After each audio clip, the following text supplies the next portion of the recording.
எபிசோடில் எதை பற்றி பார்க்க போகிறோன்னா, முத்து கிளம்பி அவங்க ஷெட்டுக்கு போகிறாரு. ஷெட்டுக்கு போகும்போது அவங்க ஃப்ரெண்ட்ஸு எல்லாருமே முத்துவை பாராட்டுறாங்க அவர் செஞ்ச விஷயத்த. பேசிட்டே இருக்கும்போது முருகனோட ஒய்ஃபும் அங்கே வராங்க.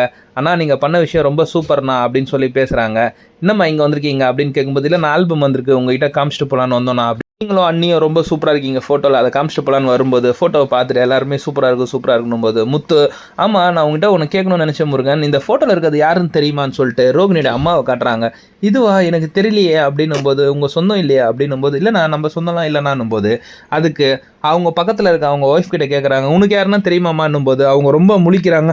இதுவா இது அப்படின்னு சொல்லி சமாளிக்கும் போது, என்னம்மா அப்படின்னும் போது முத்து அவங்க ரியாக்ஷனை பார்த்துட்றாரு. ஓகே இவளுக்கு ஏதோ தெரிஞ்சிருக்கு ஆனால் சொல்ல மறைக்கிறாங்க அப்படின்னு சொல்லிட்டு அவர் புரிஞ்சு வீட்டுக்கு வந்தோடனே மீனா கிட்ட எல்லா விஷயத்தையும் சொல்கிறாங்க. சொன்ன உடனே எனக்கு வித்யா மேலே சந்தேகமாக இருக்குது. கிறிஷோட பாட்டியை பார்த்த உடனே அந்த ஃபோட்டோவில் அவங்க ரொம்ப பதட்டமானாங்க.